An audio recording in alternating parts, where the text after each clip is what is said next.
Go crazy. Go stupid. Go crazy. Go stupid. Go crazy. Yeah. Go stupid. Go crazy. A little bit.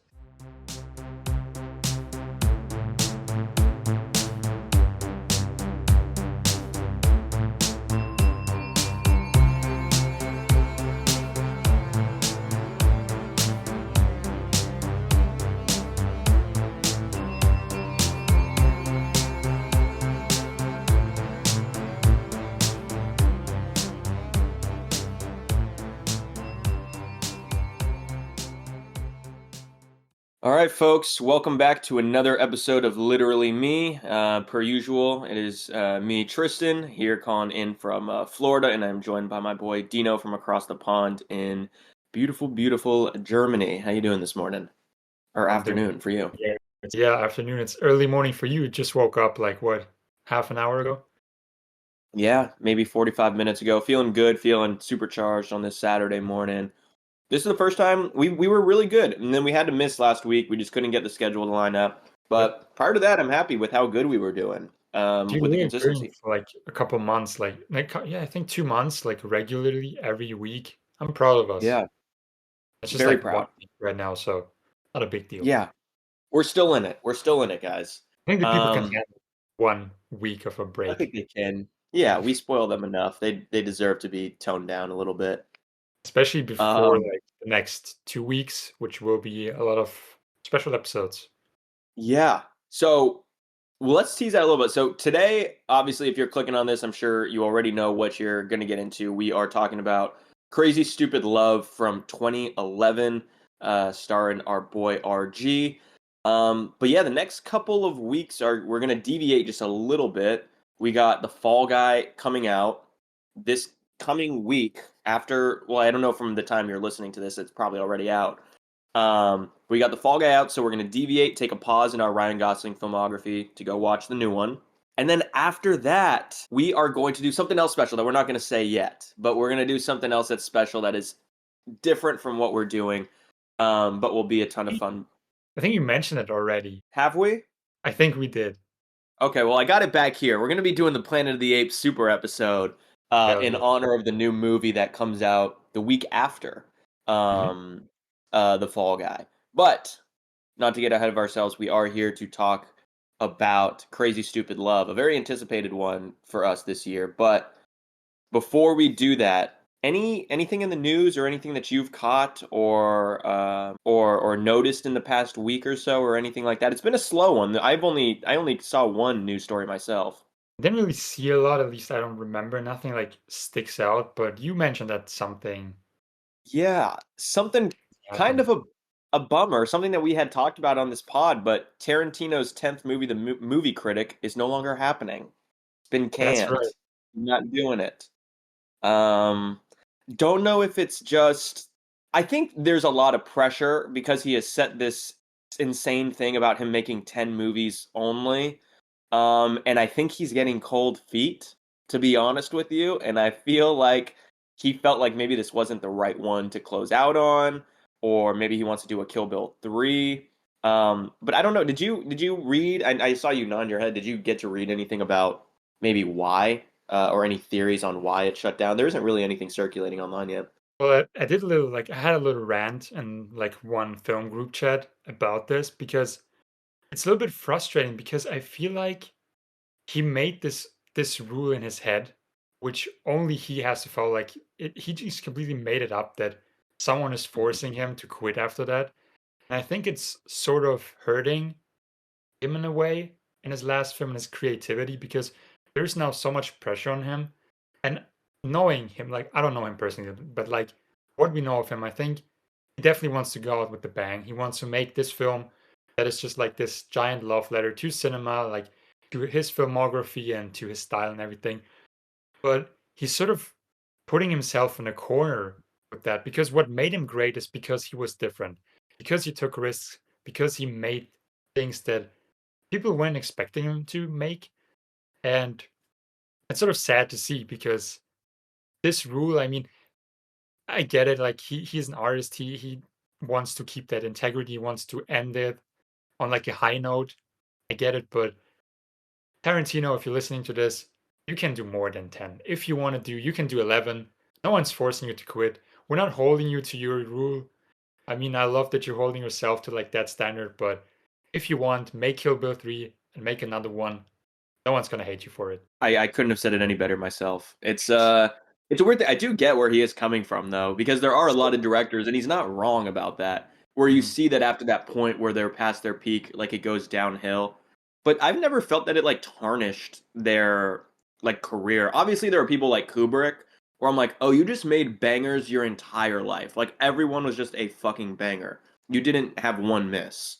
Um, so I do get that, but the thing with it that's kind of messed up is that if he really had the foresight, Once Upon a Time in Hollywood would have been the 10th film. That is the perfect way to go out. That was the perfect way to go out. And For he sure. kind of boofed that one. He botched that. He should have made that his last one. Yeah, I read somewhere that he started writing this new one, and then he wanted to introduce, like, bring back Cliff Booth, like that character Oh. from Once Upon a Time in Hollywood. And he said it sort of spiraled into something completely different, where he brought back different characters from his old films. And I Oh think he shit. realized that this isn't what I wanted to do in the first place anymore. It just became something new. That's what I read. I don't know if that's accurate. Okay. So I think that was like a big problem with him. Well, I'm That fucking just with that. If that's the case, then keep going. Keep going, Quentin. he should like if this is like he could just make that and then make Kill Bill 3 if he really wants to, and then make Yeah. his last film. Like, but he's putting so much pressure on himself to make this masterpiece, and I think that's where you go wrong because just make a good film. Just make a film for yourself. As soon as you Yeah. have that mentality, like I have to make this banger masterpiece, I don't think that that's the right move. And I No. think that that might hurt him because here's the thing: if he releases that film and everyone loves it, he's gonna be like, "I'm gonna retire." If he releases it and everyone hates it and people are like, "This is the worst," he's gonna be like, "Psych, I'm gonna do another one." Yeah. It's tough too because everybody's going to go in with the highest of expectations possible when they go to see this movie. Like absolutely no one's going to go and be like, "Well, either way, let's just see." Everyone's going to be like, "Oh no, this is his last movie. This is going to be a masterpiece. We're going to get our minds blown." And if it Mhm. is anything just short, it could be a great, incredible, timeless film. But if it's anything just short of this will blow my mind and change my life forever, people are going to be like, "That was fucking ass." Like that sucked. Just make a good film. Just try to make a good film, and then if people love it and if you're happy with it, that's the important thing. Be like, okay, I'm done. What matters? Don't announce it beforehand. I think it's just people and expectations. It's just bad like mix. So people are gonna have like high expectations. Yeah. But what do we know? What do we know? We're just on a podcast. Um, but anyway, he's not making a movie anytime soon, at least. But I'm sure you and I have seen some movies in the last week. Oh yeah. Anything in the last week or so that you wanna mention that you've seen? Any Mhm. standouts? For sure. I watched some good stuff. I saw Civil War, and you haven't seen it yet, right? Yeah, I did. Yeah, I saw it last week. Civil War. Okay, perfect. Want to talk a little bit about Civil War? Yeah, let's do it. So, what were your thoughts on it? I I enjoyed it. I didn't hold on. I'm trying to get on to the diary section of Letterbox to see um the list of everything. I enjoyed it. I thought it was good. It was solid. Um, I thought it was like bookended by like two like great things, and then the middle was like it was decent. Like it wasn't like blowing my mind or anything, but I had a good time. I enjoyed it. I think Kaylee Spaney's really good. I'm She's a a big fan of hers, and I really am looking forward to seeing everything she does. Um, but yeah, I thought it was good. I thought it was good. It's Garland doing Garland. I don't. Yeah, it was good. I liked it. What about you? okay. Liked it a lot, and I think it's like a very important film, honestly, right now and just in general. It's honestly it became one of my favorite war films because I like that aspect of having these journalists and photographers like through their perspective of this war film. And why I think it's so important is because I feel like we are sort of desensitized of like war because usually it's enough of a distance from us over there in the US and also like here in Central Europe where we're sort of used to seeing conflict in like the East and be it like Afghanistan, be it right now with Ukraine, which is still like very close to me, for example, but still far enough away where it's just like it doesn't affect me that much. And that's why I think this film is so important because, like I said, we're so used to these settings and these images of those countries with like war, but we're not used to it in like Central Europe or America. We have like that picture of the Twin Towers, of course, but like actual war, it's not something we're used to. So I like that it will spark people to talk about it and to like really think about war differently because now with this film, like these images are much closer to what they're used to and they know what it Mhm. looked like before. But I think with like lots of things with media, like we're like I said, we're so used to these images, but we're not used to like war, like that poster with like the Empire State Building or just the scenes in the film with this American setting.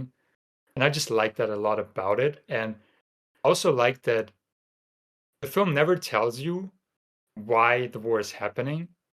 It's just like this is happening, and I Mhm. know a lot of people like said it's frustrating because they want to know what the president did that Texas and California are united, or what he did that this broke out. But I think it's much better that he doesn't say it because it's not important. Like the thing is, it's war. There's you don't have to because as soon as they would have said he did that, people would start to pick and choose sides. It'd be like, oh, this side is right or this person is right.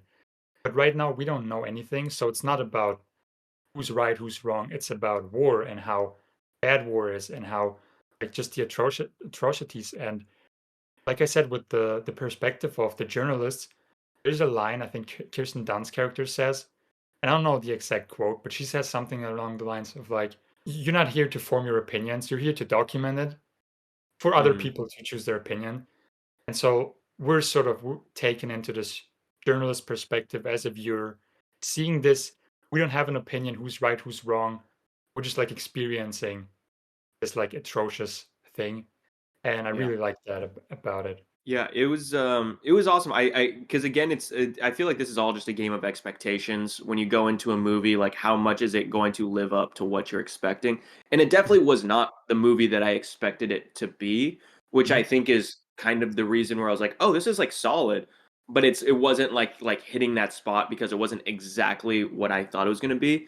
But Mhm. ultimately, like the more I think about it, I'm like, this is just like Easy Rider, but like during a war. But like this is Mhm. exactly like what Easy Rider is, which is one of my favorite movies. Um, and had a ton of great moments, and the performances really are the standout thing in this. For sure. Like this is all just about performances. The story itself is well, there's not really a story at all. Like it's kind of Mhm. just like a plotless thing. It's like Like a it's road just trip. yeah, it's a road trip film. Exactly. It is literally Easy Rider but with guns. Mhm. Which honestly that would actually probably make a really really really good double feature. Especially let's see how many years apart is that? That's 55 years apart from each other that movie.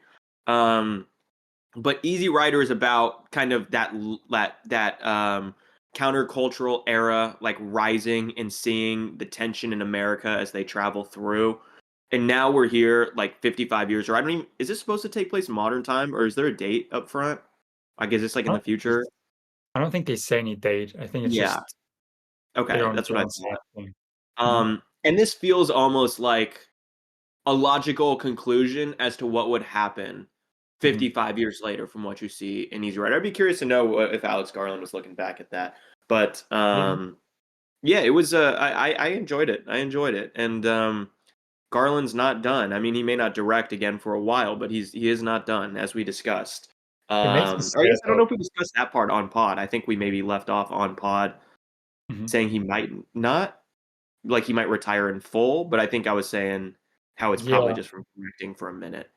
Yeah, but I think like right now he said he's retiring, which is sort of bittersweet because like I said, I love this and I'm kind of sad. He's still gonna write, but the way he makes atmosphere in his films, it's just because with Annihilation you feel like you're in the Shimmer, and with Ex Yeah. Machina you feel like you're in this house, and with this one like you actually felt like you're in this war. You're following these journalists.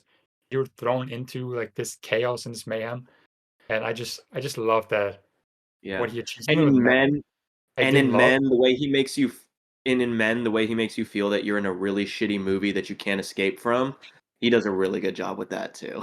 But even with that, like the atmosphere in that film is really It was. incredible, even though it doesn't pay off as well. I don't think the directing was. I think that like the script was at fault. Yeah. Like the way he directs it, like it's still super stylized, Good and I call. really like that. Yeah. So yeah, Yeah. I just 100%. miss him already, honestly, after Civil War. I mean, he'll be back. I think Hope there's a so. better chance that we will see Alex Garland direct another movie before our pal Quentin. I feel like he's going to be sitting on his hands for a long time trying to come up with something special. So I think we'll get Garland before Quentin. I'll throw money on that. Yeah, okay. Um, what else? What else did you see in the last week or so? But then I did a little Ozu marathon, which Right. yeah, which was really interesting, and because I didn't really have a lot of time because I found out that there's this like German, French channel and also streaming service that is streaming like 10 of Ozu's films. And I only found out like 2 weeks before they were leaving. So I had to watch a lot of them, and I watched a lot of Ozu in the last couple of like week and a half, which I love them. I really like because I love that style. I love that transcendental, meditative style. But if anyone out there is like planning to do an Ozu marathon, I suggest don't watch them all like back to back and watch them like here and there because I don't think they lend themselves to like a marathon really because he uses a lot of the same actors. His films have a lot of the same themes and a lot of like similar stories. He uses a lot of the same sets to the point where like there's this one alleyway which is in like four different films and just looks completely the same. And if you watch it like a marathon, they kind of blend together, which is a shame. Still, it was a very cool experience to watch them all like that and have them sort of blend together and create this huge thing of like a lot of similarities but also a lot of differences.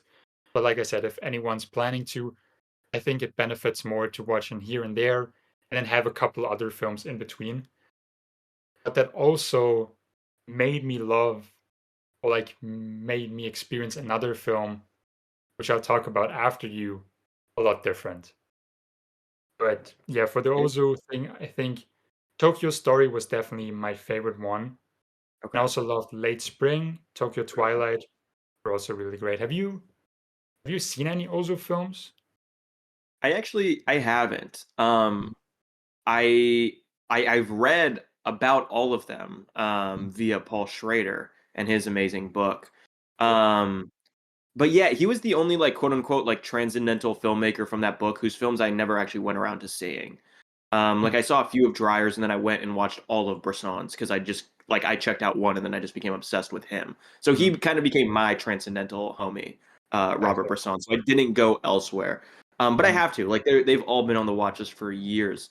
I don't know why there's like Asian cinema. I'm not as like well versed really. I don't know why. I guess I'm just racist. But I like with this one because that's one thing. His stories they're always about like how like the status of family and like just that dynamic is changing in Japan at that time after the war. And it's a lot about young girls having to marry. That's like a theme in almost all of his films, which was funny Wow. because sometimes it felt like watching the same film again, Yeah. which was definitely like an interesting experience. Like I said, I think it just benefits more. They're all great. I love them and the style is perfect.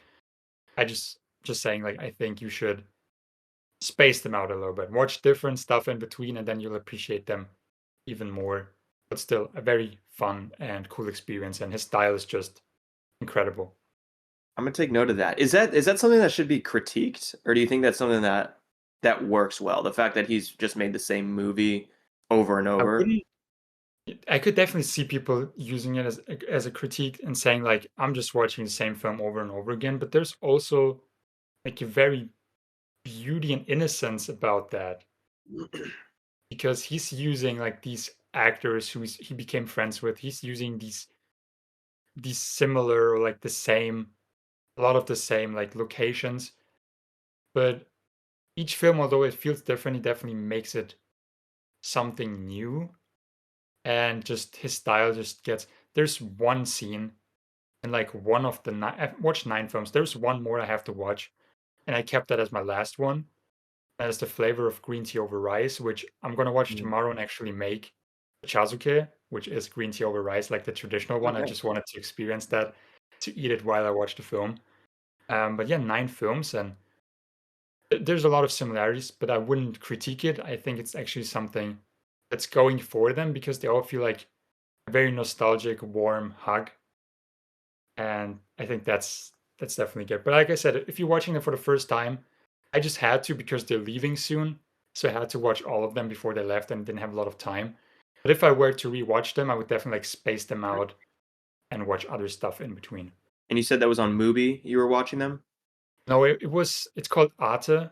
It's like this Oh, German French channel that also have like a free online streaming service for the films. They also air on TV, which I discovered through a friend, which I'm gonna shout him out later because he actually recommended a film I'm gonna talk about for my top four, like my four ones. mhm. And he told me to watch that. I was like, where can I watch it? It was on there, and then I discovered they have Ozu films until 2 weeks, and then just got into it. Sick. Cool. Anything else worth mentioning? From like other films, or Yeah, yeah. Any other movies? there's another film that I watched just last night, which Okay. absolutely blew me away. And I'm not gonna get into it too much because I know you're gonna watch it on Yes. Tuesday. That's Challengers. Hell yeah. And speaking of Ozu, like this might have affected my viewing experience because for a week and a half, I was just used to of like no camera movement, just still shots, and then seeing because there's one camera movement in one Ozu film. I don't remember which Uh, ones because, like I said, they blend together. yeah. Where it was sort of like a jump scare, this one camera movement, and then he never did it again. But like watching Challengers, and then all of a sudden the camera moves like crazy, and it might be because of that, like they might have affected my viewing experience. But I was Sure. just blown away by this. The stuff they do with the camera, and I'm not gonna say it because even though they are not spoilers, I didn't expect this stuff, like the technical stuff they did. So I don't want to ruin it for you or for anyone else because I want you to just like watch it, not expect anything, and then you see what they did with the camera. Okay. It's just like from a technical standpoint, it's like wild. And there's so many like little moments that I want to talk about so bad, but I'm gonna wait until next week until you've Wait seen till it. next week. I'm checking right And now just to make sure that it actually is currently um screening. Yeah, it is. I mean, I could technically go later today. I don't think I'll have time today, but Mhm. yeah, Tuesday for sure. Tuesday is the movie I will be seeing that. we'll discuss it next week, and then I'm gonna talk about like these technical moments. But like I said, just the film, the story, the way it's told, it feels like a tennis match told as like a Oh, movie told cool. as a tennis match. That's how it feels watching it. That's how they kind of approached it, and it's just incredible. And honestly, Zendaya's best performance in my opinion, and Luca just that man is incapable of missing. He just makes What was bangers, and I think this is his best film for me at least. Oh wow. What was the last one he made again? It Bones and was All? Bones and All. Bones and Did you All. see that one? I did. Did you like it? Yeah. I didn't see it. I remember I Oh, was going to, but I never mm, ended up getting around to it. I don't know why. mhm. I liked it. I thought it was great. Not my favorite of his. I think it's Call Me by Your Name was my favorite, and I think Challengers overtook that. But like I said, I came off from no camera movement to like crazy camera movement Yeah. and crazy like sound, and Ozu's films very like they don't have a lot of drama, and so you get into like this complete opposite. And like I said, might have affected I might be overhyping it, but I just had such a great time, so much fun.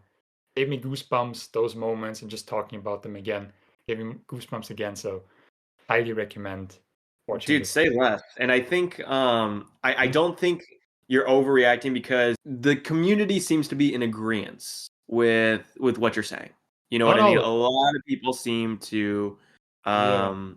seem to believe that this is a really dope film. I'm trying to rack my brain now. Did he make anything between Bones and All and Call Me by Your Name? I think he made a documentary. Okay, but not a feature, right? He went Call Me by Your Name and then Bones and All, right, for features. I think so. Bigger Splash was before that. No, Yeah. Suspiria. He made Suspiria after Call Me Oh, by Your that's Name. right. Yeah, The yeah, remake. yeah, that's right. I completely forgot. Suspiria was like what, 2018, 2019 I ish? think so, yeah. Then he Yeah, made a that's right. documentary, Okay. and then like I don't know how many he made, but he's a great Okay. filmmaker, and I cannot wait to see more of his stuff. He's incredible. Yeah, excited for Challengers. Love that he was able to turn that out in like a year after Bones and All. which is And wild. you're not. And I'm Yeah. very curious to your thoughts. I very curious to see because I think this his style he uses in this one, which people have criticized. I've seen it, like the editing and the music and just the style, but I think it will be up your alley, hopefully. Hell yeah. But yeah. Two of my I'm here friends for it. saw it before I went to see it and they hated it. Like Oh. Cam, one of my best buddies, he gave it half a star. I'm like, really? He's like, yeah. And so my expectation might have been lowered by that, but Yeah, I don't understand sure. why. I have to ask A half him. a star is insane. I think anyone who gives a half a star on Letterboxd is kind of they're trying to make a point. I don't know that Well, anything is worth a half a star. he knows a lot about tennis, so I think that might have been like a big criticism for him. And I don't know shit about tennis. And I think that's a bias for him for sure because he yeah, expects it to be perfect. Yeah. I've been to like one tennis game in my life, and I've seen a couple of games, but I'm not an expert, and I'm not looking for that. I'm just looking for like a very great film, and so Yeah. I said loved it. If I'm here to watch tennis, I'm gonna pull up Andre Agassi highlights. All right, I'm not gonna go see a Luca Guadagnino whatever film Yeah. for real tennis, but I am interested in checking it out and not to devalue your homie's opinion on it. I hope I don't think it's 5 star or half a star. I hope it's more than half a star for myself. I mean, he begged me to give him up. He's like me. He always loves to find good things about films, so he begged me to tell him what I loved, so he might love it more. So we'll see if I Okay, can convince him otherwise. But yeah, all did you right. watch anything interesting? Yeah, I've seen a lot of cool stuff. In terms of new stuff, apart from Civil War, I've been hitting the AM over here. AMC every Tuesday has like $5 movies, which Mhm. all these years I always thought you had to have like a membership. And then one of my friends is like, no, it's literally like free. Like you literally just put in your email For and it's everyone? free. It's like you can pay if you want, but he's like the membership is completely free for the $5 movies on Tuesday. Yeah. I was like, I legitimately had never had any idea about that. So I've That's been going dope. every single Tuesday and just seeing whatever is new, whatever the new thing is that's out that I want to see. So 2 Tuesdays ago was Civil War, and this past Tuesday I went to go see a film called Sasquatch Sunset. You Um, saw that already? I saw it. It just came out last week or last Oh my weekend. god. So I saw it on Tuesday. It's Mhm. directed by David and Nathan Zellner, who I'm really only familiar with from them doing directing and producing, partially directing, partially producing the Curse, the Benny Safdie, Nathan Fielder, Emma Stone show, which, as Mhm. you guys all know, I talked about enough, was like my favorite thing of last year. Just thought it was incredible, and I love Nathan Fielder and I love Benny Safdie, obviously, but this movie is a really fucking weird movie. Um, and it's interesting. I was the only person in the theater. The only person. There was not a soul in there. Of course, it was a Tuesday, and it was like Mhm. 4:30 p.m. But Still. still, um, I can't imagine that this is going to have a very long theatrical run. I cannot imagine there are going to be many full theaters across the country for this. I enjoyed it, but this is not for everybody. It is essentially a silent film. Mhm. Essentially, there is not a lick of dialogue in the Just a entire sound. film. It's just that's all it is for like 90 minutes. Um, but it's really good. It's really funny, and I got to just say, above all, it's really bold. Like the fact that they were able to not only just make it, but put it out nationwide in theaters is pretty insane. And I got to give them their props for that because this by no means should work. And like I think if they didn't have like the Ari Aster like producing credit, if like they didn't kind of have some of the juice from The Curse, and if they didn't have Jesse Eisenberg and Riley Keough in it as two of the Sasquatches, then it would be impossible. Like this would never play. It would never get made. But the Mhm. fact that it was made is pretty dope, and I like that it exists a lot. And I'm curious to hear what you think. If you can, if it release, I'm sure it will release internationally. I'm sure it will. No, I don't think No, no. so. I checked my theater like calendar. It's nowhere to be seen anywhere near me, which I guess makes sense for a film like that. But I was so Makes excited because as soon as I heard about this film and saw like the clips I saw, I'm like, this is something like right up my alley. I love things like that. I love like folklore in a way. I mean, Sasquatch is kind of folklore, I guess. Um, it's just I love creative films like that, and I just wish I could see it in a theater, but I don't think it's releasing over here. That's why I was like so shocked to hear you saw it already because I didn't even know it came out because no one's talking about it. Yeah. I mean, that makes sense. No one will talk about it. It's I too will. niche for its own good. I Yeah. will as soon as it comes out here, like on digital, Blu-ray, whatever. I Yeah. will watch it. I will if I like it. I'm gonna talk about this film to death because it's just I love creative films like that, Well, and they're and this just is wild for doing this. they are. And one thing that I was thinking about, and sorry if I keep interrupting by the way, like your stream is like a few seconds behind. So when I hear you stop talking, Oh, but I see your mouth, so like I'll mhm. stop and I'll be like, "Oh, he's done." But then it'll just be like a pause and then I'll get in. So my apologies for that. All There's a good. little delay. Mhm. Um, but it's funny, as I was watching this, I swear to God, I was like, this is a literal Dino film. I was like, this is a Dino movie. It qualifies. This is like a Columbus. It is like anything else that kind of like makes me slowly doze off just a little bit, but then I'm able to still be mesmerized by what I see. I'm like, this is a true, tried and true Dino movie. I think you're legitimately going to love this movie. I really, really do. Of all the movies I've seen in 2024, I think this one would be number one of what I would recommend for you to watch personally. You're making me more excited. I Yeah. cannot wait. I hope it releases here in theaters, and if not, hopefully it's on like physical or whatever, so I can watch it. And dude, I'm so excited. Yeah. There was a great review on there on Letterboxd. Someone wrote, this is gonna be your weirdest friend's favorite movie. I'm like, that's the most apt like review of all time for this. Yeah, yeah, Um, that's great. but besides that, what else did I check out? I rewatched Get Out the other day. Movie fucking rips. I was reading the actual script of it. Like Mhm. it just I'll be reading scripts and especially more now recently that I'm writing a lot more stuff. So I'm always just trying to do it to see like, okay, Get Out is like one of the most lauded screenplays of the last decade or two. Mhm. And was technically a debut, even though Jordan Peele had plenty of experience and connections in the industry. But still I wanted to read it. And after reading it, I was like, damn, this screenplay is really, really good. So I rewatched it again after. And it's always just cool watching a movie after you've read the script. You see the changes, you see what was added, what was taken out. But that movie's awesome. That movie gets better every single time. But one movie I do want to talk about that I saw that was a first time watch for me.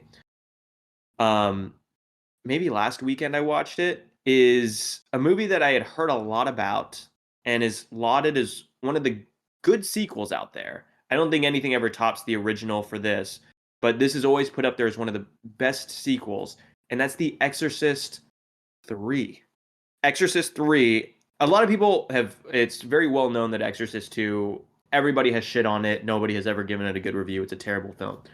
But a lot of people have all said that Exorcist 3 is actually like an unbelievably good movie. So I checked it out. It's directed by William Peter Blatty, the writer of the Exorcist novel. So it is in good hands. And it pretty much it's only labeled Exorcist 3 for marketing purposes, but it essentially is the follow-up to the first movie. Like you're supposed to just forget the second one ever happened and just look at Mhm. Friedkin's movie and then look at Blatty's movie. I get it. And I mean, dude, if you can find it, man, you gotta watch this shit. It is out of pocket. It is fucking crazy. It is a true like holy fucking shit movie. Like where I'm just like, what? Like they did this shit? It's insane. And there's a crazy Samuel L. Jackson cameo if you can catch it. Not even a cameo. He's like an extra in it. It came out in 1990, so 4 years before Pulp Fiction. Um, but dude, this movie was incredible. George C. Scott um, is the lead in it. He plays the lieutenant um, who oh fuck who is it that plays it in the original one? Rod Steiger, I think. But it is really just an incredible Lee J. Cobb, sorry, in the Mhm. original. He plays that the detective, and essentially it takes place 15 years after the original Exorcist, and um, there's a bunch of like murders that are being committed like around like the Georgetown area that they're at, and they all contain the hallmarks of this like Gemini killer who apparently who had been killed. But then they find somebody in this like prison who is claiming to be him. But how is he able to commit these murders if he's locked away inside a prison? It's very insane. And there is one scene in particular um, with a nurse that is just again, this is just one of the great scenes. You just watch it. It's a great jump scare, and it's one of those where the tension and suspense just builds up to a point that is like, it's unbelievable. I mean, I may throw this motherfucker on once we get off this call and watch it again. This movie is incredible. Incredible. I've never seen an Exorcist film. Not even the Oh, none first of one. them? Nope. I have to. Oh, Like, shit. it is put on my watch list. I have to watch the first one. I mean, it's so iconic. I never got around to it. I don't know why. But I definitely, like, now I have to check it out just to watch the third one. I'm still gonna watch the second one. I'm not gonna skip it. Mhm. But I'm definitely like, I might do like a one where I watch all of them. Maybe this Spooktober would I be a was gonna great say. one. I mean, it's about time. Isn't there a new Exorcist film coming out? They made one last year that did come out and bombed. It was I think again it was Danny McBride, David Gordon Green, like that crew of people who did the Halloween reboots. Also with Russell Crowe, right? Um The no. Popes. That's the Pope's Exorcist or something. The Father Pope. That's something entirely different. There's a new one coming out next year, like this year, also with I Russell think Crowe, I which think I think they're shelving it because the first one was a fucking bomb. Like is that there's a supposed to be sequel? no, okay, so they did Exorcist Believer, I think is what it's called. It is like Okay. a reboot of the original. It takes place 55 years or whatever, 50 years after, whatever their thing was. Mhm. And it got fucking shit on. I mean, it lost a ton of money for them. And I was reading this recently after watching Exorcist 3, and Mhm. they have two other sequels lined up. Same thing with Halloween, how they made the first one and then they had the other two lined up. Mhm. You watched those, right? The David Gordon Green, Danny McBride ones that came out like 5 years ago. The The Halloween Halloween one? ones.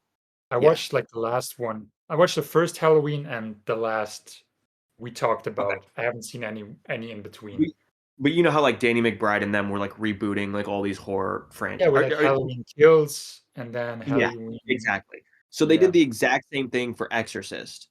Mhm. Did terribly, lost a lot of money, and from what I read the other day is that they are no longer moving forward with the two sequels that were already like in development because this first one went badly, or they're at least getting cold feet, the studio, of doing the next two or pushing them back because this first one did very, very badly. The one with Russell Crowe is something entirely different. Like that's just like But one of the there's many. two with Russell Crowe, which confuses me. That is There was not that I didn't know there was two, but I do know for a fact that has nothing to do with like okay. The Exorcist. Has nothing to Okay. do with it. It's just I like a think that's different called Exorcist thing. I think it's called The Pope's Exorcist, that Pope's movie. Exorcist, yeah. But then I saw a poster for another film that's coming out like this or next year, also with Russell Crowe, where he also plays like someone who makes like exercise people or whatever. But they're not related from what I read. So I was so confused why there's like two same looking films. I'm like, didn't this release already? And then I found out it's something completely different. Yeah, and I do see here, according to the Pope's Exorcist Wikipedia, apparently they did announce a sequel with Russell Crowe to the Pope's Exorcist as well. Mhm. But that has nothing to do because they did that. There was like the Exorcist of Emily Rose, the exorcism of this, Yeah. of that. But the proper, like, quote unquote, The Exorcist, like written by William Peter Blatty, is, and I guess that gets tough too because Paul Schrader technically directed a film as well in the Exorcist universe. It's a prequel, Mhm. Dominion, which that has a bunch of lore to it too. That's essentially the same movie was made twice by two different directors because they fucking hated Paul Schrader's movie. Damn. Um, but um, anyway, the last thing I'll say, and then we can move on, is Mhm. I've never actually seen The Exorcist 2, like the Exorcist 2, like the one that would have came out probably in late 70s or in the 80s. Mhm. I would actually recommend that this Spooktober, whenever you get into these movies, I would recommend watching the Friedkin movie from 73, Mhm. and then I would jump ahead to The Exorcist 3. Third one. And then watch the second one after just so I You can watched throw it. that on whenever because this is supposed to be the Direct sequel. Like sequel. Okay. because William Peter Blatty wrote two books, and that's the first Exorcist movie and the third Exorcist movie. The second was some Hollywood nonsense. They're like, all right, let's make some money, let's fucking do it, but it has nothing to do with Gotcha. anything. And Okay. everyone hated it, and it has like a 1.9 or something on Letterboxd. Like it's a piece of shit. But Okay. The Exorcist 3 is like the true follow up to the first one. So I think it's actually a better viewing if you Mhm. go Friedkin Blatty movie. And I'm gonna do it like that. I'm gonna write that down and watch it like that, and then put on the second one some Yeah. other time, just so I've seen it. But I guess I'll Yeah. do a double I'm still gonna feature. watch the second one eventually too, just to see what's out Mhm. there. Yep. But yeah, that was a an absolute trip, man. And I was one of those where I immediately finished. I'm like, I'm giving this a 4.5 right off the bat because I'll never forget this, and I already know it's going to turn into a 5, and it might possibly hit my top 50 movies in like a Damn. year or two if I keep rewatching. Because I was like, this just hits every single thing that I'm looking for: style, Mhm. substance, fucking scares, suspense, great character acting, absolutely incredible. The whole thing. I don't think I can wait until Spooktober. I might just watch it before that. Honestly, like those two films, you're I'm hyping not me saying up. anything. You're hyping Yeah. me up. All right. But I All right. Well, before I before we get it, like I yeah. just found like there's the Pope's Exorcist, where Yes. Russell Crowe plays Father Gabriel Amorth. But there's Yeah. also a film coming out called The Exorcism with Russell Crowe, but then he's playing Anthony Miller. And the posters look very identical, but it's a completely different film about exorcism with Russell Crowe, but they're not related. They're Wow. always Okay. like I never actually have even heard of this one. Um, who else is in this? Huh, this is interesting. Yeah, I didn't even hear about this other one. But apparently it's super meta, this exorcism movie. mhm, Apparently he's playing like a struggling actor or something. Which he might maybe be a it's a struggling cult. actor in real life if he's playing multiple exorcist movies within Yeah, 1 year that are have nothing to do with each other. I just found that to be very like fascinating because there's a lot of instances in Hollywood where we have like a similar film coming out in like the same year, or like a film that feels like it was already made, but it's a different one with like the same cast. Whatever. It's weird. Damn, that's super fucking weird. I'm definitely gonna check out this one though. This one, The Exorcism, looks pretty cool. I can't lie. Yeah. At least from just what I've read about it. Hmm. But yeah, should we go ahead and jump into this week's movie? Let's do it. All right. Well, as we already discussed earlier, or mentioned earlier, rather, this week we are watching and discussing Crazy Stupid Love from 2011. And at least for me, this was a highly anticipated movie to rewatch. I have not seen this movie in a long time. When's the last time you've seen Crazy Stupid Love? The last time I saw it was probably like 2014, 2013, something like that. Yeah. So it's been a while for me as well. It was doing like my Ryan Gosling marathon thing. And I was very excited to rewatch it because I remembered some parts of it, but I remember like the big twist. Like it's not really Hmm. a twist we know about, but a lot of the stuff with like around it I didn't remember anymore. So I was excited to revisit this one. Yeah, same here. I think I kind of have a similar experience where it was always one that I really loved too. I always like really like thought like this was one of the great like rom-coms. Mhm. Um, Not that I still don't. I actually still think it holds up pretty well For sure. in regards to that. But yeah, this is an absolute stacked cast for those who are unaware. This movie, it's directed by two fellas, Glenn Ficarra and John Requa. I honestly have no idea who these people are. But I think they did the movie on like WeWork, like with Jared Leto, and then did that. Focus. They've made a lot of mid movies, I think. But Yeah, we crazy. crashed and We Focus, the crashed. one Yeah. with I think it's about the Uncle people Rock. who yeah, I think it's about the people who created WeWorked, I think. Mhm. Yep. Yeah. Never saw it. Never saw any of these other movies of theirs that they did. But Crazy Stupid Love is great. Great cast. Steve Carell, our boy RG, Julianne Moore, Emma Stone, fucking Marissa Tomei, Kevin Bacon, who else? John Carroll Lynch, that chick Joey King, who I guess is a fucking major celebrity, I guess. Mhm. Um, which is funny because I remember just seeing her in a bunch of like TV shows and stuff that I would watch or movies like this as like a kid, and then turns out she's like super TikTok famous or something insane. No Yeah, I idea. think because of Kissing Booth with Jacob Elordi, oh boy. I Oh, that's think right. Yeah, that's and she where was dating Jacob Elordi after that or Mhm. something. That I don't know, but I think that's like the film that sort of got her to that Okay, that famous makes status. sense. That makes sense.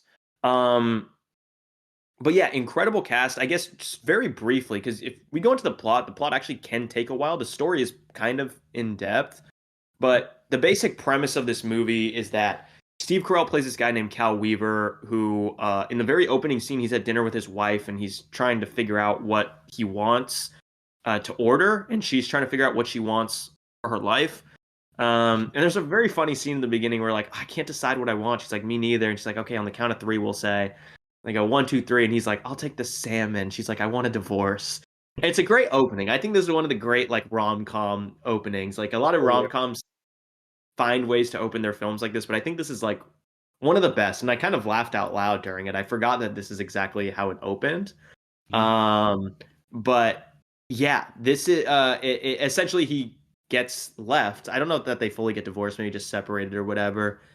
And Steve Carell is out at a bar, and he's super sad, and he meets this guy named Jacob Palmer, who that's his name, right? Is it Jacob Palmer? Think Yeah, so. Jacob Palmer, played by Ryan Gosling, who sees Steve Carell all wallowing, and depressed, and he essentially helps make him over so that way he can start pulling some chicks. Essentially, I mean, it's a very lowbrow idea, but the way that they're able to elevate it is what makes this movie so damn good. But essentially, Steve Carell gets made over. Of course, Ryan Gosling works his charm, and Ryan Gosling ends up going ghost because he has now found someone that he really likes and cares about. Plot twist, and spoiler alert if you haven't watched, by the way, this is a very spoiler heavy pod, as you know, so skip ahead or come back later. um Turns out the new girl that has changed Ryan Gosling's life is actually Steve Carell's daughter, aka Emma Stone. And then it creates a whole kind of, I don't know if it's fully the second half of the movie or kind of maybe just the last like third of it, where now it kind of becomes a whole new movie. Mhm. um but I'm just curious to know, how did your opinion of it change, or did it stay the same? Did you like it more? Did you like it less compared to 2013 to now? I actually liked it more, to be honest. I still liked it when I first watched it. I thought it was like a very great rom-com. But then Hmm. watching it now, like there's so many other things that I noticed that I really like. Like you said, the opening. I think the opening's incredible. We see like under like the tables at different feet. You see like them, like other couples with their like Yes. fancy shoes, and then it just He cuts has to the them New in Balances. sneakers. And Yeah. yeah, I just really like that. And then the scene, like you said, with I don't know what I want. Yeah, same Sam and divorce. I think that's just such a great opening. Yeah. And the film, it's very funny. There's so many like very funny moments. And like I said, I remembered the twist, but I didn't remember a lot of the charming other stuff that made the film so great. With Mm. Marissa Tomei's teacher, like that scene where they're all in the classroom together, like that twist where he meets her, but he didn't know she was a teacher of his Yeah. son. I think that was just a great moment. And yeah, just how everything came together in the end and just sort of exploded into like this big fight, which is super great. But yeah, how about you? Did your opinion change? You said you still liked it the same, approximately. Yeah, I mean, I think on watching it, I kind of realized I'm like, this isn't like a very well made movie. Like there are some things here and there where I'm just like, oh, this is kind of like, I don't know. You know what I mean. But Yep. like on a technical level, I'm like, it's just sort of whatever. But in terms of the story, it's still very funny. It's still like the whole reveal sequence, like the big scene, is like one of the best like reveals in like rom-coms, and is like such a culminating thing that right there, like that alone is like 5 stars. Like that whole scene and sequence is a 5 star, put together perfectly. But it's like the rest of it, they just kind of cut it together like a commercial. So like on a technical level, I was like kind of disappointed by it. But also back then I wasn't really looking at movies the same. Last time I saw this probably 10 years ago. Mhm. But I think I liked it about the same. Yeah, I think so. Oh, and Josh Groban is in this too, famous singer. Josh Groban playing Emma Stone's shitty ass boyfriend in the beginning of the Mhm. movie. Yeah. He's very funny in that. Um, but yeah, I think I thought about the same of it. Or maybe even my expectations, like I set them so high because I'm like, I remember this being like the best rom com. And so then I saw it again, I'm like, it's still probably the best rom-com out there, but it's not as well made as maybe I thought it was. You know what I That mean? makes sense. For me, it was like I was excited for the big twist in like those last 20 minutes, but I forgot about everything beforehand. So my experience Yeah. changed because I noticed a lot of like very like cool small character moments before that that sort of elevated my watching experience because like I said, I just remembered the last time I was like, I want to watch it to get to that. But then the journey was like actually more pleasant than I Hmm. expected. But definitely right. It definitely looked like a commercial in a way. Yeah. It's kind of just very shoddily put together Mhm. in that way. Did you have a favorite scene? Apart from the reveal, we got to keep the reveal out of it. That big party scene Mhm. reveal. Apart from that scene, what's your favorite? What's your favorite scene or moment in the film? Mhm. There's there's one scene where Emma Stone and Ryan Gosling they're like laying in bed and just talking, and he's like getting deep into like his past. And I very much like that scene because you could see how they're sort of slowly falling in love together, and I really like that. And the scene with the teacher with Marissa Tomei, I think is great. Like the reveal when when he finds out that she's a teacher of his son, I thought that was like a very fun dynamic in the classroom. It was like, oh yeah, like I probably met her at like a teachers convention, whatever. She gets like Yeah. really mad. She's like, oh, that's right, yeah. And that's just like very fun scene. How about you? And I just realized, is this two? Well, it's not two movies in a row, but in the same year where Marissa Tomei fucks Ryan over Gosling? someone in the Ryan Gosling universe. It is. It is. Yeah. Um, I'm trying to think. Besides that scene, like what um my favorite moment is because the thing is, I do really like the moments where you kind of see Steve Carell kind of getting out of his shell and it's starting to work for him. It's kind of just fun to see it at work, or Ryan Gosling in that way. But I actually find myself way more into it when Emma Stone was introduced and Ryan Gosling like became someone who was actually like a decent like partner to someone else. Mhm. Once that kind of was introduced into the film, that's when I actually started to really kind of cling on to it a little bit more. And yeah, I think the one chick, and I gotta look up her name here real quick. The one who plays the babysitter. What I don't even know what this is. It Beth? No, I don't know what this woman's name Leo is. Tipton. Leo Tipton. What is it? Leo Tipton. Leo Tipton. Okay. Mhm. Um, she is very, very, very, very, very funny in this Mhm. movie. And I guess this is kind of a part of the major sequence, I Yeah. guess. But the whole leading up to it of her driving and with John Carroll Lynch like on the tail trying to go get the nude photos back Mhm. is very suspenseful. Again, I brought up Friedkin. This is like French Connection level stuff The here. car chase, Great, yeah, great car chase sequence. Yeah, I think that might be one of my favorite parts of it. that was great. I liked her part. I'm gonna talk about her more later, actually. That's funny that you brought it up. But I liked everything with her, like her crush on him. And every time she talked to Julian Moore's character, like the slight shade she's always throwing to her, I Yeah. just thought that was so funny. Yeah. And her like Um, relationship with the son, like he has a massive crush on her, the way they talk and what I always loved when he had like a big thing to tell her. Like he just wanted to confess her love to her all the time. I just thought that yeah. was very Which cute and fun. I'm not gonna lie, I kind of love that dynamic in films, which of course I went on to old cancerous letterboxed comments and was Mhm. reading the reviews. And of course all these fucking people now are coming out and be like, oh, are we gonna discuss the grooming situation of the young boy and the old I'm like, well actually her character, she's like 17 in it, and he's like 14, so there's only like 3 years or whatever. But they're literally saying how it's like this is like wrong. Like she's like a grown woman, he's a child. Oh, and child pornography at the end they give him. I'm like, what the fuck are you people doing? Because for me, and it was the Oh, same thing, and people had the same issue with Licorice Pizza.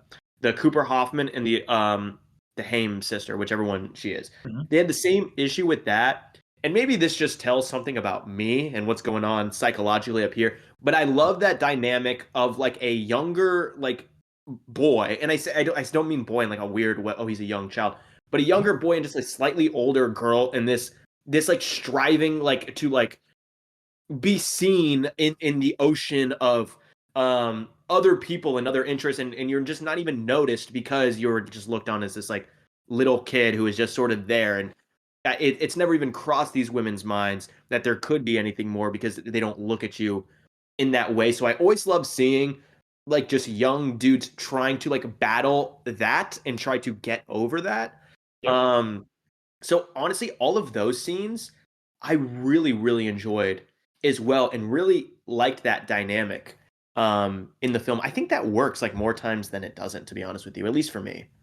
For sure. And what I really like about this film is you have these different types of love, because with him it's this very innocent, childlike love where it's like he's just worshiping her, he just wants her. For her, it's more like the sexual love with Cal, the way she's like sends nude photos and what she's imagining. And then you have the very like real mature love with Cal and his wife, and like how Hmm. that doesn't work out. And in between you have Ryan Gosling's character with Emma Stone, like this different type of love where like discovering real love for the first time. So I just like the different dynamics and types of love in this film. Me too. It is crazy stupid love in every single way. Look at Mhm. that.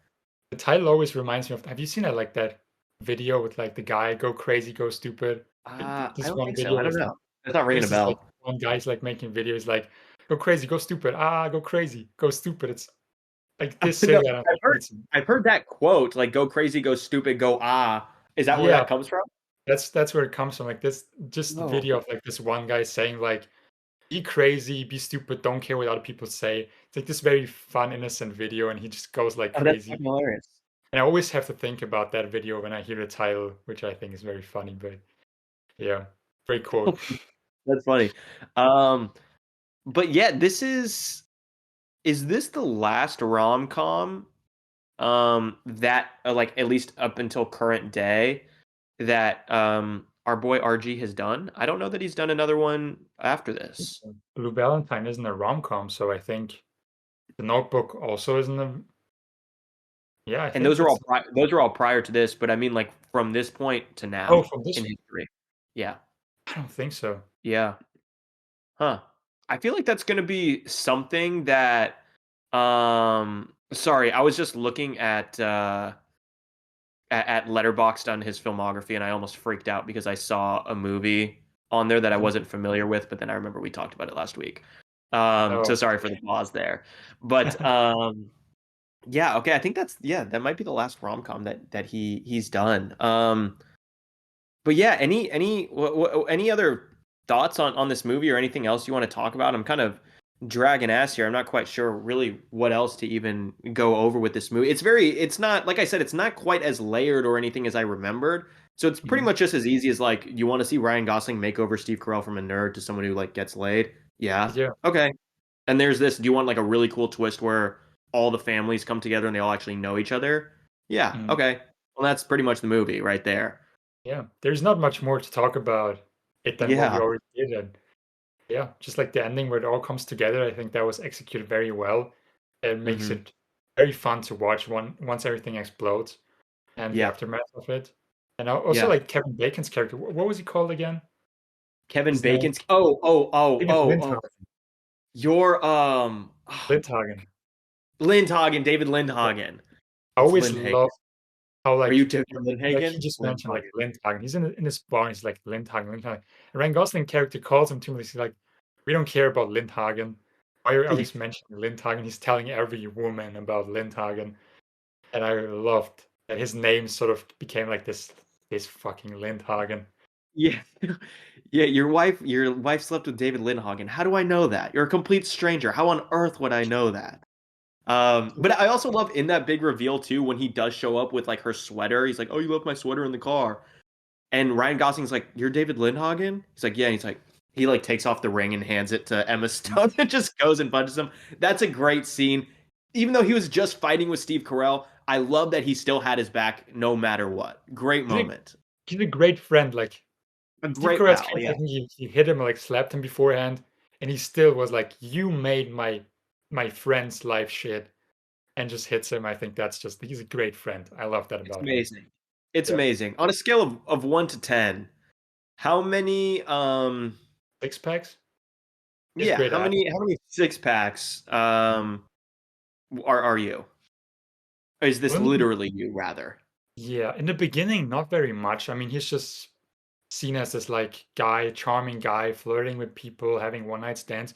But then as the film progresses, he becomes, like, a very different person. Uh-huh. And so if you take, like, the beginning and, like, the later self and then put them together, I guess a 5. But then there's one and then, like, he's a great friend. Like, even though Steve Carell hit him, he's still like, "You made my friend's life shit," and just hits him. So he's a great friend. I love that Mhm. about him. And there's one scene with Emma Stone where they're laying in bed and he sort of talks about his childhood. And I really liked how deep he got and what he said. And I could relate to, like, one thing in particular, which I'm not going to get into, but I think that made him more relatable to me. So I'm just going to give him like a 6.5. I don't have the charm he has. I don't have the great abs. Like a 6.5, I think is a good compromise. What about you? Yeah. 6 and a half six-pack abs. I think I would probably go the same. I think I would wish I was like a 10. A 10, like I'm Yeah. like, oh bro, this is literally me. Like this is the most relatable Ryan Gosling character.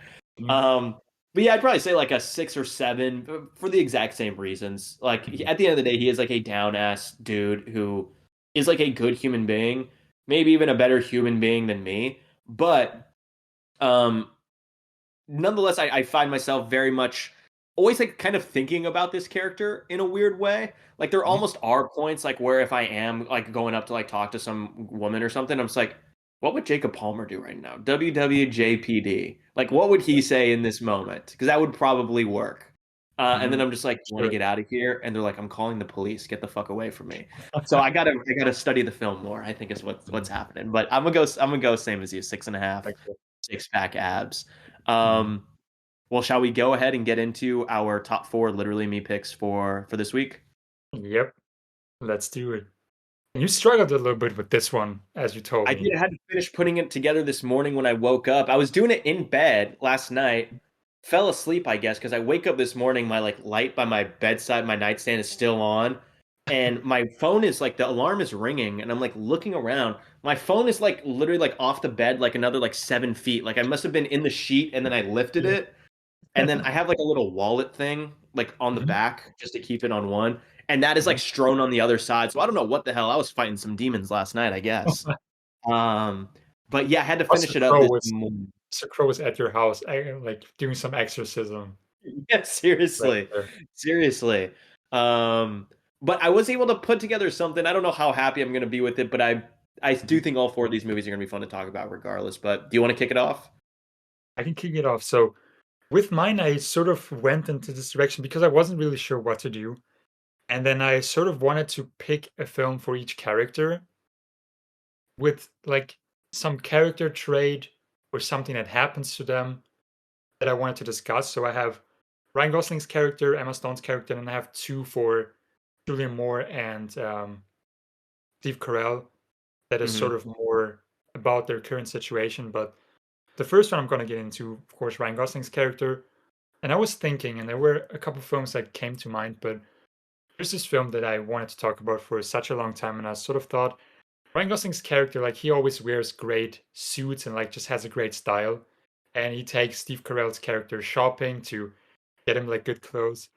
And then I picked the film Personal Shopper with Kristen Stewart. I don't know, have you ever seen this film? Dude, no, I've heard such good things about it, but I've not seen it yet. It's incredible. It's nothing like Crazy Stupid Love. It's a totally different genre. It's this like mystery thriller esque with like these very subtle horror elements. This is a film that I watched for the first time, I think like 4 years ago, and Uh-huh. immediately just absolutely loved it. Kristen Stewart's performance is incredible, but essentially she's playing this personal shopper for like this supermodel, and she goes around town because she has like the same proportions. She goes around town like buying clothes for her like interviews and like fashion week and whatever. So she's like a personal shopper for like this model, and her brother, like I think it's a twin brother, died like shortly before the film, and her brother made this pact: if one of them ever dies, they're gonna try to send each other messages in like the real world. And one day she just gets like an anonymous, mysterious text on her phone, and then it sort of goes from there. I'm not gonna get into more about what happens after this, like just the beginning of the film. And it's such an incredible film. It is the atmosphere is incredible. Like I said, Kristen Stewart, incredible performance, and it's just a very eerie, atmospheric, incredible film that I cannot recommend enough. And you have to. You have honestly like if this is available to you, make sure you watch it sometime because it's dude, it's amazing. Okay, so I and I'm doing some digging now because which if anyone from Letterboxd is listening, this is something that needs to be fixed immediately. The whole Mhm. fact how if you don't spell something 100% completely perfect, no, it doesn't pop. You guys got to fix that shit because I'm trying to pull up the dude from Succession, Matthew McFadden. I have no idea how the fuck to spell it. Can't find So them. it's taking me ages. Yeah. But I thought you were I did not when I said yes, I was thinking of a different movie. I thought you were talking about he was in a movie called what was it? The Assistant with Julia Garner. Oh, That's what I seen thought you that meant in it, bro. mhm, That's what I thought you meant. mhm. I Great am film aware as of well. Personal Shopper, but I'm not as aware. Like it's not what I was thinking of in the moment, I guess. So this sounds neat, but it kind of threw me through a loop when you started explaining like the whole ghost thing. I'm like, wait, Yeah, what? There's a that's ghost not in it. that? Okay. Okay, I I said The got it. System. That's an interesting Great pick. film as well, but Personal Shopper, different film, very different from like plot and everything. But yeah, this film highly recommended to everyone if you're up for like very mysterious, slight horror, atmospheric thing with an incredible Kristen Stewart. Check this out. And In Time for Love Lies Bleeding, if you're craving more Kristen Mm. Stewart, this is the film you got to check out. Yeah. Hell yeah. Um, that's a great pick. My first Mhm, one was the only one that came to me like immediately. mhm. And that's a movie by Hal Ashby from 1975 called Shampoo, starring Warren Beatty and Julie Christie. Warren Beatty plays a Beverly Hills hairstylist who is just I mean, I'm not gonna lie to you, he's like just like a straight up sex addict. Like he just literally just fucks all of his clients. Mhm. But he really does want like the security of like a relationship and a partnership with somebody. And he is trying to open up his own like barber or not a barber shop, a salon. And but the only issue is like the one like investor who like he wants to help, unfortunately, he has fucked both his wife, his daughter, and his mistress. He's fucked all Damn, of them. he's So busy. there's like this like struggle of him trying to be able to get it, even though this dude's like, wait, what? Um, but it's just one of those movies of somebody who just has this uncontrolled libido where they just kind of have to constantly put it to use to gratify themselves or give them some kind of confidence or whatever, which is at the end of the day is what that Jacob Palmer character is at first before he meets Emma Stone. Um, but it's one of those where I'm like, there's no doubt that Jacob Palmer, that character, would watch Shampoo and be like, this is the sickest movie of all time. I want to be just like Warren Beatty. 100%. Literally me. That would be his literally me film. Literally me. It would be a 10 out of 10 six packs for Ryan Gosling's character in Crazy Stupid Love for Shampoo. That's amazing. Never seen it, but I definitely want to check it out. Great Hell pick. yeah. Okay, so for my next one, I have a film starring Leo Tipton, funny enough, who played the Oh, babysitter in Crazy Stupid Love. That is a film called Two Night Stand, which doesn't have the best reviews. Not a lot of people liked it, but I really did. I really enjoyed this one.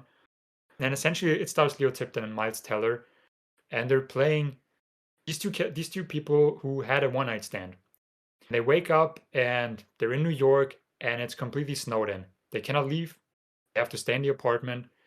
So they talk about what went wrong the night before and sort of get to know each other more and try again.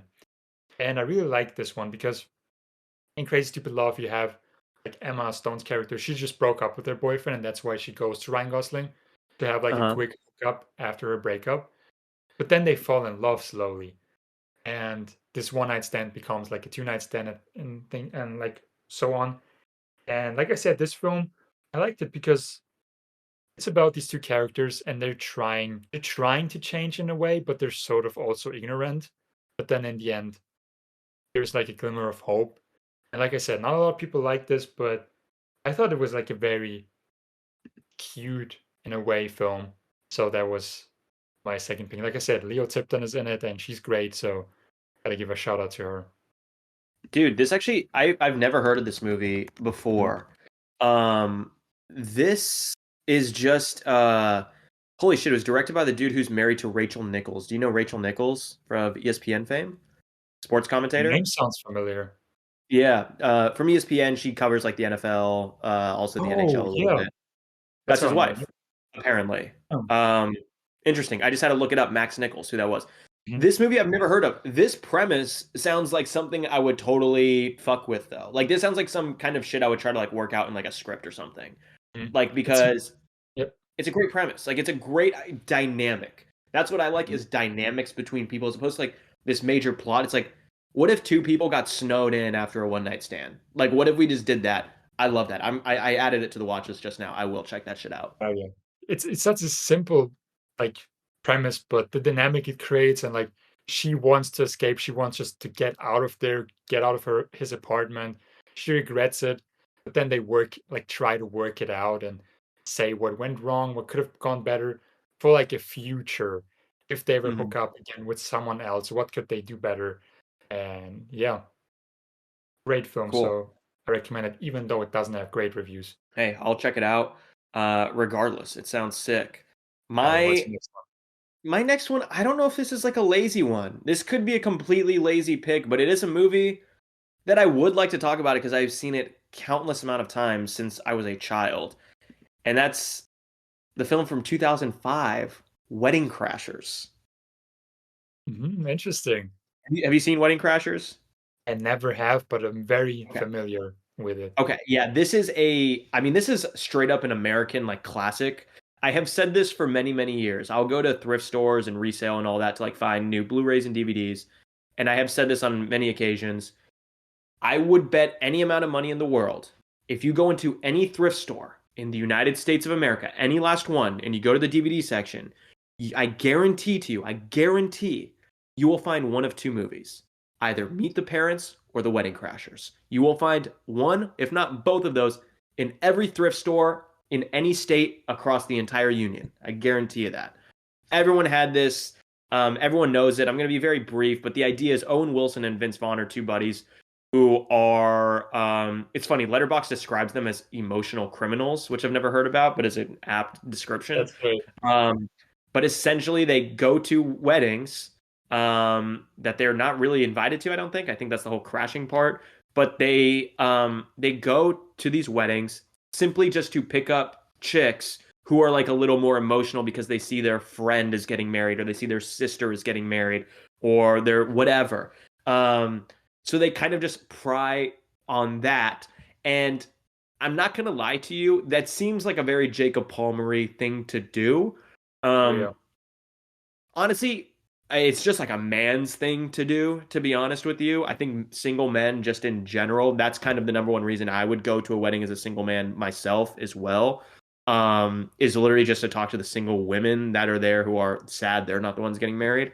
But the fact they made an entire film into this is incredible. And Will Ferrell has one of the funniest, like, small cameo appearances in this film.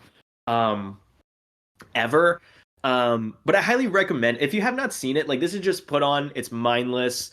I have maybe seen it 50, 60 times. It's one of those that was always on TV and it's like I'd come home from riding my bikes with my friends on like a Saturday afternoon as like a 13-year-old and my parents were watching it on the couch and I just sit down and watch the whole thing. I'm like, "Oh, we just watched this last week." They're like, "Yeah." I'm like, "We'll probably watch it again next week too because it's Mhm. always on TV." Um, but yeah, I don't know if that was a lazy pick or whatnot, but I do feel that Jacob Palmer would really fuck with this movie. That's Wedding Crashers. I like this pick. I've never seen it, but I've seen like clips of it. It played on TV here as well, like so many times. I'm sure my parents have seen it like a lot of times. I just never like fully seen it, so I'll definitely need to. I think it's a very iconic film in that way. Mm-hmm. Hell So yeah. yeah. What's your next pick? So for my next two, like I said, I wanted to give something for Julian Moore's character and Steve Carell, and so I went with two divorce films, and one is sort of like from the perspective of children, and the next one of Mm-hmm. the perspective of parents. And for the children one, I chose The Squid and the Whale, which is Noah Baumbach's Oh, film. I know you've seen this one, and of course. yeah, I really like about this film that it's like it's a very like I said, it's about the perspective of the children. It doesn't gloss over like divorce very much. So it definitely like tackles like deep topics and how it affects the children, also in relationship to their parents, who they have to side with, who they look up to. With this film as well, like Steve Carell's son, like he's still very much like looking up to him, which in the end then he's mad at him because his crush has a crush on his On him. dad. And I like that. And so it reminded me a little bit about this film because Oh if I remember man. correctly, one of the sons like very much looks up to his dad and like always protecting him. Jesse And Eisenberg, yeah, yeah. yeah, like I said, and I think it's based on Noah Baumbach's real experience, like with his brother and their parents' divorce. And like I said, I just like how real it tackles divorce. So yeah, what are your thoughts on this film? This is one of my top 50 movies of all time. This is one of my favorite films Oh, yeah. ever. Like I didn't ever. know that. Yeah. Um, 5 star. I love this movie. The scenes, the scenes with Billy Baldwin when he comes in as the tennis coach. My brother, you gotta relax, my brother. And fucking what's his name? Owen Klein, who is Kevin Kline's son. Owen Klein plays the young son, Jesse Eisenberg's little brother. And every Mhm. time he's like pissed off, he's like fucking cocksucking shit. And it is. I mean, it's kind of a low-brow comedic idea to have a young kid like cursing, but with him, it works. Like this is like the best example of that, where he's just like fucking shit cocksucker. Like it's just so vulgar what it is that he's saying. Yeah, Um, this is a great movie, and kind of in the Ozu camp where Baumbach has kind of made the same movie like a million times, but like this yeah, is sort of like the template for like a lot of other movies he would make, like Meyerowitz or Marriage Story or whatever else. yeah. This was like I think even his first one where he talks about divorce. I'm not sure if that's true, No, but I I think think well it the was. first one was Kicking and Screaming, which was like about them graduating from college and getting into the real world. Mhm. Um, but he did do another one, I think, prior, because then he did Mr. Okay. Jealousy, just like a normal. That had nothing to do with divorce either, I don't think, or wasn't like fully. Mhm. Um, this might have been the one that set the template for that, because then he made like 7 others afterwards that were all this Yeah. essentially. And this is your favorite one, I'm assuming, like more than Marriage It's my Story favorite and Baumbach yeah. all the way. Yeah, Mhm. one of Oh my yeah. favorite New York movies of the 21st century in general. Awesome. I knew like you know this film and love it, but I didn't know you love it that much. So that's just great to hear. I think in our original incantation of Literally Me, when we were doing like the spinning wheel or the random number generator for the movies, I'm almost positive Squid and the Whale was like on my list of movies to discuss on the pod. Interesting. Yeah, great movie. Great I'm movie. That's a glad we can great talk about it a little bit. that's a great pick. Um, my third pick is kind of an out of left field curveball that I think might work. Mhm. We'll see. It's Paul Thomas Anderson's film Magnolia from 1999, and the reason that I pick it, and not even for Julianne Moore, it just clicked with me now. I'm like, oh, Julianne Moore's in that movie too. Mhm. Um, but the Tom, have you seen Magnolia? I've never seen it. Oh, you haven't. Oh, No. okay. But it'll come up in our Tom Cruise watch, so Yeah, I'm okay. I'm not going to spoil it too much, but it's the Tom Cruise character Mhm. is the reason I picked it. The Tom Okay. Cruise character is essentially like a four-man. I'm trying to think if there's like a major example. I know that there are, but I don't know if there's like a real popular one. But those people would be like, "Hey, this is how you get chicks, all right? You go to the bank when you have the most money in your account and print out a Mhm. receipt. You give your number on the back of that receipt so the bitch thinks you're rich. Like just like that kind of like you treat them like shit, and it's just how to manipulate women to sleep with them. Yeah. But the Tom Cruise character is that, and I could see this Jacob Palmer guy literally looking at this Tom Cruise character in Magnolia, which I'm blanking on his name. What's his fucking name? TJ Mackey. What happened? Oh, I literally thought I just canceled out. I actually clicked on my picture on here and like everything disappeared except for me. I'm like, did I just cancel the call? But anyway, there's a great scene in that where his whole mantra is you gotta quote unquote, and just imagine Tom Cruise yelling this in an auditorium full of like horny incel men. He's like, you gotta make her respect the cock. Respect the cock. I've seen that. I've Yeah. definitely seen that. Yep.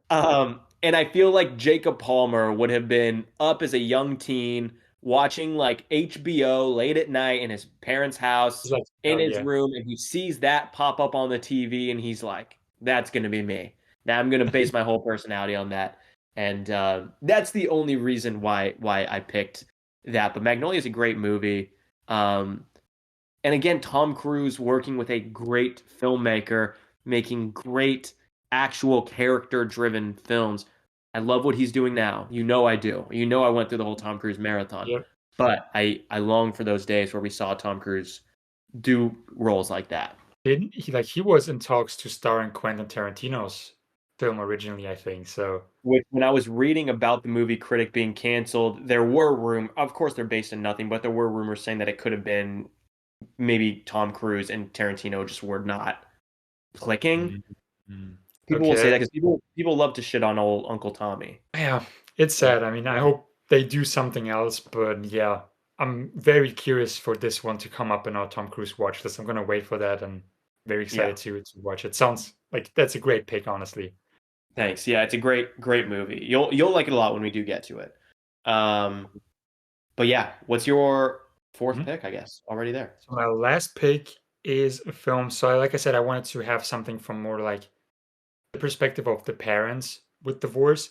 And it's this film that my buddy who actually that's why I watched the Ozu films. That's how I discovered this streaming service in a way over here in Germany and France. And so shout out to my friend Yuan. So he recommended this French film that came out in 2022 called The Passengers of the Night. And it stars Charlotte Gainsbourg, who you might know. And like I said, it's this French film set in like 1980s Paris. And it's about this woman who just divorced her husband. Like they got divorced. I think he divorced her. And like, he has now a younger girlfriend. And she's sort of left with their two children in this really nice apartment in Paris, which is super expensive. And she's been like a housewife her whole life. So she has to start working. And so she gets a job at this like late night radio show with like this host played by what's her name again? Emmanuel Beard, who was also Mission Impossible 1, like that first girl who then, I guess spoiler alert, dies, but then doesn't really die. Yeah, so she's also in it, and she's playing like this radio host, and she gets a job there, and there she meets this young girl called Tallulah, and she talks about how she's not like she had a fight with their parents, so she's now living on the street.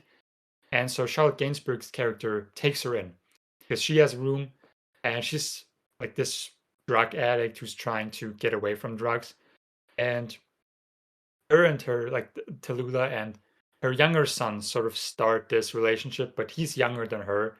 It's also this parallel to Crazy Stupid Love with the relationship. But this is just a great film, and I really liked it. It's very meditative and atmospheric. It's why my friend recommended it to me because he also loves Columbus, and he's like, this has Columbus vibes and like these late night Paris, really cool vibes. And it's a great film that I definitely recommend. It's a French film that otherwise I don't think I would have watched. So I'm very thankful that he recommended it to me.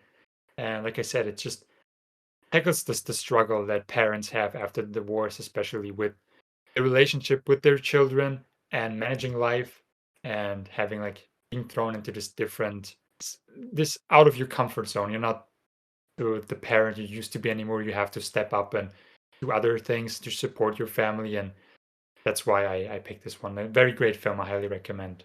Yeah, what's this one called again? Passenger what? The Passengers of the Night Passengers of the Night. is the English title, which is the name of like this radio show. They call people passengers who call in to talk to this host about their problems.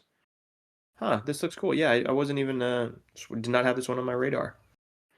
Same here, but like I said, UN, shout out, great film. Oh What's yeah, your last one? cool. So my last one. Now correct me or let me know if I have talked about this one on the pod. I cannot remember if I have or not. But Mhm. my last pick is going to be Woody Allen's movie from '92 called Husbands and Wives. Have We have I talked talked about about this this? one. I You have have picked this talked about already. it. What did Mhm. I pick this for? I'm not sure. It was one of the early episodes, I think. Okay. In that case, I take that back. Because I do have some other options as well. Mhm. I'll go ahead and take that one back because that one's a great movie on divorce. I can't remember when I talked about that. What movie that would have even come up with. I don't know. It just But rings a bell. I think you talked about. I'm not sure, but I think you talked about it. Might be okay. wrong though. Okay. Anyway, then a different one that I'll talk about instead then is a movie that actually I don't even know if it really fits all that well, but it kind of popped in my head, and that's Bob and Carol and Ted and Alice from 1969 by Paul Mazursky, um, which he's a great director who's known for what's that Robin Williams movie, Moscow on the Hudson, and Harry and Tonto, and like some movies like that. He was also on Curb Your Enthusiasm as a supporting character. But Bob and Carol and Ted and Alice it's a great it's a great cast. It's Elliot Gould, Robert Culp, fucking Natalie Wood, and then what is it? Dylan Cannon or Diane Cannon is like the fourth. They are like the titular Bob and Carol and Ted and Alice. But essentially, um, Bob is like a filmmaker, like a documentary filmmaker who like they end up becoming like counselor, like they like give like relationship advice and all this like to like all their friends and stuff. And they're offering all this advice to Ted and Alice, who is the Elliot Gould character and his wife, and um they kind of let Bob and Carol sort of give them all this advice because they don't want to be rude or anything. And then one thing leads to another, and they kind of like it kind of becomes like a big group relationship sort of thing. Like I guess not a throuple because there's four of them, but it's sort of like a menage a cat, I guess would be Love the Square. correct term maybe.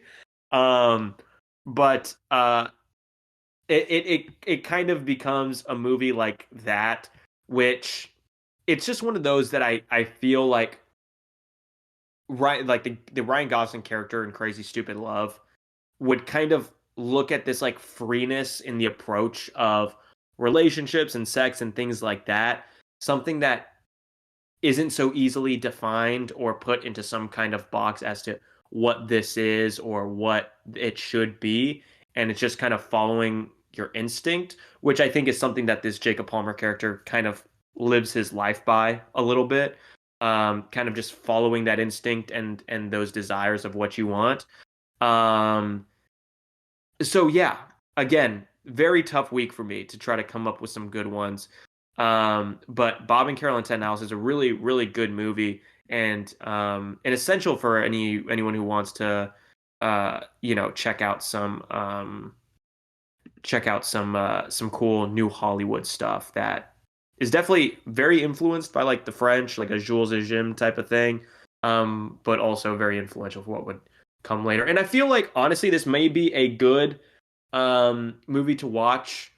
I haven't seen it yet, but just given based on what I'm hearing of like Challengers, I feel like this would pair That's, well with like a Challengers. that's what I wanted to say when you mentioned like this love, not triangle, but like love square, I guess. Yeah. I was like, yeah, perfect with challenges. But I like with your approach, like you definitely focused on Ryan Gosling's character and sort of Yeah. picked films for him. So I really like that, and I think that's a great way. And I Hell think you yeah. picked husband and wife. I think for La La Land, maybe would that be maybe it? Oh, here, I have a list here. I have a list of all the ones that I've picked in the past. Let's Yeah, actually see. maybe it was like for breakup. I think you might have went with that. No, I did what I do. I did all that jazz. Oh, I don't even have that one updated here. I might have done that one like on the spot. Honestly, I have no fucking clue. I don't know when I brought it up. We might have even just talked about it on the old version of the pod too, at some Yeah, point, maybe. maybe with like the Heartbreak Kid or something. Not sure. Maybe. I don't know. I don't know. Anyway, it's a great movie. Everyone should check out Husbands and Wives. It's even better than Bob and Carol and Ted and Alice, in my opinion. But yeah, it's a great movie. One of my favorites. Do you want to go through your 4 movies for anyone who's taking note or making a list? For sure. So I had Personal Shopper, Two Night Stand, The Squid and the Whale, and The Passengers of the Night. Cool. And I had Bob and Carol and Ted and Alice, Shampoo, The Wedding Crashers, and Magnolia. Hell yeah. We both struggled, but I Mhm. think we both picked great films again. I know. I think so too. Um, Anyway, another great ep. Next week, we already mentioned we will be doing the Fall Guy, and then after that, we will be doing a special Planet of the Apes episode. But then after that, when we continue on with our Ryan Gosling filmography in order, we will be hitting the 2010 film All Good Things, which brings me to another coincidence on the podcast. I had mentioned how an essential viewing, I think, for All Good Things is to watch The Jinx, the Mhm. HBO documentary. I pulled up HBO like 2 days ago, and wouldn't you know, they just released a sequel documentary to The Jinx like 2 weeks ago. No So way. it is a continuation of The Jinx from like 2015, um, of now Robert Durst in hindsight talking about the crimes he committed, and Crazy. whatnot. Yeah, Because if we didn't like skip that 1 week, I think we would have had time to squeeze that film yeah, right now, like this episode. So it would have that's actually crazy. I still need yeah, to watch like that documentary and then I guess I can just watch the second one. Are you planning yeah. on I watching haven't it seen the beforehand? second one. I will check it out because the original Jinx is like the best documentary series I've ever seen. Like Mhm. genuinely, it's like number 1 or 2. Like it is up there. Is it a series as well, or is it like a It's a series. I think it's like 5 or 6 parts, maybe. okay? We definitely have to watch that before the next Yeah, film. yeah. Mm. Oh, you mean the second one or the first Yeah, Jinx? but with the Oh, I first don't one know was the like, second. I think the second one is a series as well. I don't even know if all the episodes are even out. They may be doing it as like a weekly thing, oh, possibly. yeah, that's what I wondered. If it's like the same amount, or is it also a series or like a documentary movie sequel in a way? If I had to guess, I think it's a series, and I think from what I saw, it was like first episode out now, or first 2 episodes or something. Okay, And it'll so probably be like 4 to 6 episodes, if I had to might not guess. be out once we discuss the film. I mean, it could. Like the third one might come out like tomorrow, and then we still have Mm, like 2 or 3 more weeks, so we might have time possibly. But okay. I feel like that's just like some supplemental shit. All Good Things and the original Jinx is like where it's at. I'm gonna run back the original Jinx as well, to Mhm. be honest with you. I think before I'll that in the watch next it. few weeks. Well, Yeah. yeah, if the film doesn't tackle like what happened after like the years after, that's new stuff. So I guess it's Yeah. not essential here. Yeah. But looking forward to that. So very much looking forward to the Fall Guy though. We will get into that. Mhm. And until then, folks, we will see you next week with the Fall Guy. Bye bye. All right. Bye bye.